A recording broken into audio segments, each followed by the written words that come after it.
Assalamu alaikum dear students. Welcome to today online lecture. In our previous three lectures, we covered the paragraph translation of our second chapter. And today we will be moving forward and discussing the question answer related to same chapter, that is responsibilities of youth. So the question number 1 is, what major challenges did Pakistan face immediately after its independence? Pakistan बनने के फ़ौरन बाद कौन कौन सी ऐसी मुश्किलात का सामना हमारे मुल्क को करना पड़ा? So Pakistan faced numerous challenges after independence, including widespread violence, mass migration, economic struggles. India stopped Pakistan's financial asset and essential equipment, further intensifying the economic blockade that severely impacted the country. जैसे कि chapter के अंदर हमने बिल्कुल जो first paragraph थे उनमें पढ़ा था, कायदे आज़म ने अपने स्पीच में बताया था कि कौन कौन से ऐसे मुश्किलात का सामना पाकिस्तान को करना पड़ा था, जिनमें क्या था कि वायलेंस था। ऑफ कोर्स जब कुछ आवाम जो थी वो पाकिस्तान से इंडिया जा रही थी, इंडिया से पाकिस्तान आ रही थी, तो बहुत सारे ऐसे लोग थे जिन्होंने अपनी जानें गंवाई थी। इसके साथ साथ बहुत बड़ी तादाद में जो है वो हम कह सकते हैं तारीख़ में बहुत बड़ी हिजरत हुई थी। तो जब वो वहाँ पर आए थे मुसलमान पाकिस्तान, तो उनकी जो मतलब उनके खाने पीने का, उनके रहने का, ये सारा कुछ देखना था। तो इकोनॉमिक जो कंडीशन थी वो भी काफ़ी ज़्यादा ख़राब थी। तो ये ऐसी स्ट्रगल्स थी जो उस टाइम तमाम मुसलमानों को फ़ेस करना पड़ी थी। और फर्दर मोर इसमें इसको ज़्यादा इंटेंसिफाई यानी इसको ज़्यादा शिद्दत इस चीज़ में हमारे प्रॉब्लम्स में तब आई, बढ़ावा तब मिला जब इंडिया ने जो है वो पाकिस्तान की जो ऑफ कोर्स डिवीज़न हुई थी, जो मैंने जैसे पहले भी बताया था। तो ऐसे बहुत से आलात और बहुत से ऐसे सामान था और बहुत सारा पैसा था, बैंकिंग थी, मिलिट्री इक्विपमेंट्स थी, जो पाकिस्तान को देने से इनकार कर दी थी। तो इससे हमारी मुश्किलात में मज़ीद इजाफा हुआ। क्वेश्चन नंबर 2 है, what is difference between freedom and license? Chapter में हम पढ़ चुके थे कि कायदे आज़म बता रहे थे कि अब आप लोग आज़ाद हैं क्योंकि आप लोगों को अपना कंट्री मिल गया है, लेकिन आपने अपनी इस आज़ादी का नेगेटिव यूज़ नहीं करना। आपने ये नहीं समझ लेना कि आपको लाइसेंस मिल गया और आप कुछ भी अब करते फिरेंगे, आप अकाउंटेबल नहीं होंगे। Freedom means having sovereignty over own country and government, allowing us to make choices and decisions. License, on the other hand, implies unrestricted action without considering the consequences or impact on others. True freedom requires responsibility and wise decision making. वही बात है कि freedom का मतलब क्या होता है कि अब आपका अपना मुल्क है, आपकी हकमियत है, आपकी गवर्नमेंट है, आप अपनी चॉइसेस से जो है वो डिसीजन ले सकते हैं। लेकिन लाइसेंस जो है इसका मतलब क्या होता है कि दूसरों का ख्याल किए बगैर, दूसरों के ऑफ कोर्स उन पे क्या इम्पैक्ट होगा इसको सोचे समझे बगैर आप खुद कुछ भी करते फिरें।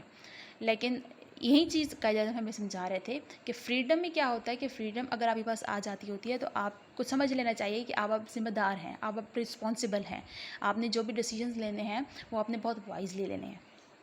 होप सो दोनों क्वेश्चंस आपको क्लियर हो गए होंगे। Question number 3 is, why does Quaid Azam emphasize technical education? Technical education के ऊपर कायदे आज़म ने बहुत ज़्यादा जोर क्यों दिया था? Technical education is a type of education in which there are the different we use the techniques. जैसे कि आपने देखा भी होगा कि हम बहुत सारी हमारे टर्म्स में टेक्नीशियंस बोले जाते हैं, ओटी टेक्नीशियंस, एक्सरे टेक्नीशियंस। तो आजकल के जो स्टूडेंट्स हैं मोस्टली वो बहुत जल्दी प्रैक्टिकल लाइफ में चले जाते हैं, इस तरह के कोर्सेज़ करके प्रैक्टिकल हो जाते हैं। तो कायदे आज़म जो है वो क्यों इस चीज़ के ऊपर ज़्यादा फोकस कर रहे थे, टेक्निकल एजुकेशन के ऊपर? अच्छा, अब इसका मतलब ये नहीं है, जैसे हमने चैप्टर में पढ़ा था कि कायदे आज़म कह रहे थे कि सरकार इतनी ज़्यादा नौकरियाँ नहीं देती, तो आप लोग जो अपनी स्किल्स को लेकर आएँ, अपने स्किल्स को एक्सेल करें। इसका ये मतलब नहीं है कि आप जो है वो कायदे आज़म हमें मना कर रहे थे कि हम एजुकेशन के ऊपर फोकस ना करें। नहीं, उनके कहने का मकसद ये था कि as we know that we have facing from the different problems. तो अच्छा, इसके अब थोड़ा-सा मैं आपको हिस्ट्री बताना चाहूँगी कि जैसे अंग्रेज़ आए थे, तो उस टाइम उन्होंने जो एक स्टैंडर्ड सेट कर दिए थे कि जो भी उनके यहाँ नौकरी करेगा वो सही होगा, सरकारी नौकरी करेगा वो बेस्ट है, वो एलीट क्लास है, और उससे नीचे जो भी काम कर रहे हैं वो सारे के सारे क्या हैं, मतलब कि उनकी कोई वैल्यू नहीं है। और इसी बेस के ऊपर उन्होंने नाम दे दिए। यानी आज जो हमारा कास्ट सिस्टम है, आज कोई लकड़ी वाला काम करता है तो हम उसको लकड़हारा बुलाते हैं, लोहे वाला काम करता है तो हम उसको लोहार बुलाते हैं, और इसी तरह के डिफरेंट हमने नेम दिए हुए हैं। यानी कि बंदों की प्रोफेशन के ऊपर ही नाम दे दिए थे उस टाइम में, और उन्होंने कह दिया था कि ये भी मतलब कि अगर कोई लकड़हार है तो ये भी अच्छा नहीं है, लोहार है तो ये भी अच्छा नहीं है, मल्लिक है तो ये भी अच्छा नहीं है। और सबसे ऊपर कौन है? जो कि सरकारी सरकारी नौकरी करता है।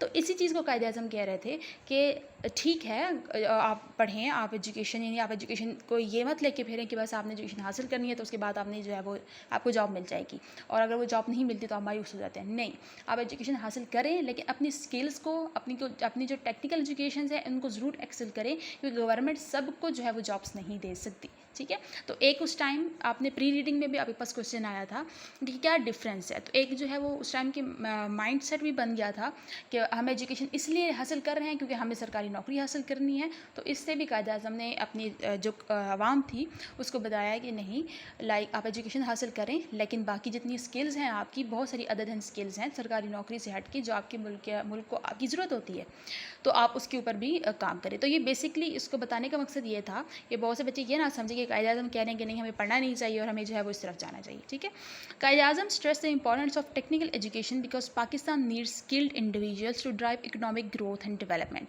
Technical skills enable individual to secure better paying jobs and contribute to nation building, especially since the government cannot provide employment opportunity for everyone। तो ऐसे बहुत सारे जो है वो मेहनत कश लोगों की उस वक्त मुल्क को ज़रूरत थी जो कारोबार चला सकते थे, जो अपने स्किल्स के थ्रू जैसे सनतों में काम करना, और उस वक्त लेबर्स की ज़रूरत थी और बहुत सी ऐसी चीज़ों की नेशन को जो है वो ज़रूरत थी। तो इस चीज़ के ऊपर कायदे-आज़म ने फोकस किया कि आप ये अगर आप इन चीज़ों में एक्सेल करेंगे तो ये मज़ीद जॉब्स लेकर आएगा हमारे मुल्क में, हमारा मुल्क तरक्की करेगा। क्वेश्चन नंबर 4 है, what is difference between freedom struggle and nation building, कि जो फ्रीडम है उसकी स्ट्रगल में और उसके बाद जो हमारे पास नेशन बन जाती है उसकी बिल्डिंग में क्या फ़र्क है। तो चैप्टर में भी हमने ये कहा था कि कायदे-आज़म ने बिल्कुल कहा था कि जो फ्रीडम की स्ट्रगल होती है वो बहुत ज़्यादा इंपॉर्टेंट है और बहुत ज़्यादा हमने उसमें अपनी जानें भी कुर्बान की हैं, बहुत हमें मेहनत भी लगी है, लेकिन अगर नेशन बन गई है तो अब असल में हमारी स्ट्रगल अब स्टार्ट हो गई है कि अब हम नेशन तो हमने बना लिया लेकिन उसको बिल्ड हमने कैसे करना है, हमने उसको मेंटेन कैसे करना है। जैसे कहा भी जाता है कि मतलब कि बहुत अच्छे नंबर ले लेना तो बड़ी बात नहीं है, उस नंबर को, उस पोजीशन को मेंटेन करना बहुत बड़ी बात होती है। तो आप इस चीज़ से आपको पता लग गया होगा कि क्या बेसिकली क्वेश्चन पूछा जा रहा है।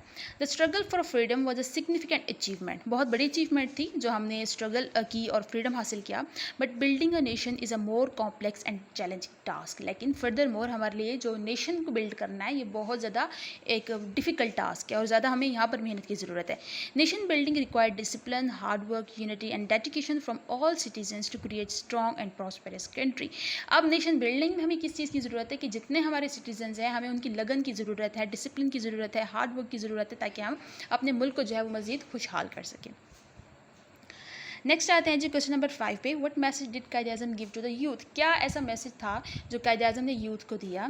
कायदे-आज़म advised the youth to explore career opportunities beyond the government job. सबसे इंपॉर्टेंट चीज़ जो बार बार कायदे-आज़म, क्योंकि मैंने आपको पता है कि जो चैप्टर है ये कायदे-आज़म की एक स्पीच से लिया गया है जो वो यूथ को दे रहे थे जब कॉन्वोकेशन हो रही थी, जब उन्होंने अपनी डिग्रीज़ कंप्लीट कर ली थी, अब उन्होंने अपने प्रैक्टिकल लाइफ में स्टेप लेना था।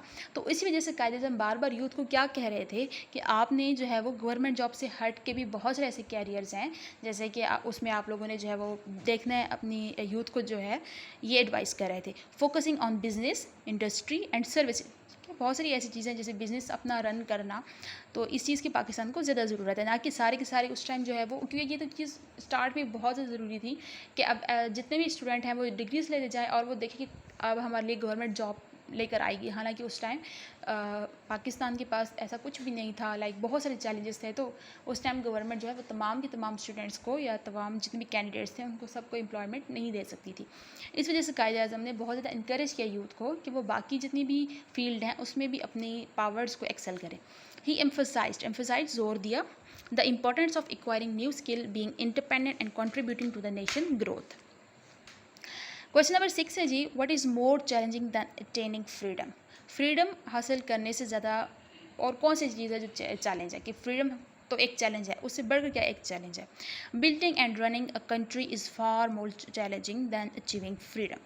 Freedom is just a beginning, it required sustained effort. Effort यानी कि आप एक चीज़ के ऊपर जो है वो जमे रहें, कंटिन्यूस एफर्ट करें, collective responsibility and hard work to make Pakistan strong and prosperous. तो यहाँ पर जो है वो कायदे-आज़म कहना चाह रहे हैं कि फ्रीडम हासिल करने के बाद की चैलेंजेस क्या हैं, कि फ्रीडम हासिल हो गई, उसके बाद कलेक्टिव सपोर्ट की ज़रूरत होती है, कलेक्टिव रिस्पॉन्सिबिलिटी की ज़रूरत होती है, नेशन के हार्ड वर्क की ज़रूरत होती है, ताकि आप अपने मुल्क को जो है वो आगे लेके चल सकें, मज़ीद स्ट्रॉन्ग बना सकें, प्रॉस्पेरस बना सकें। तो आपने अगर आज़ादी हासिल कर लिया तो ओके है, लेकिन अब आगे आपने क्या करना है कि आपने कलेक्टिव वर्क करना है, आपने रिस्पॉन्सिबल बनना है, ताकि आप पाकिस्तान और हार्ड वर्क करना है ताकि आप अपने पाकिस्तान को मज़ीद खुशहाल बना सकें। होप सो आपको क्वेश्चंस क्लियर हो गए होंगे। Thank you so much.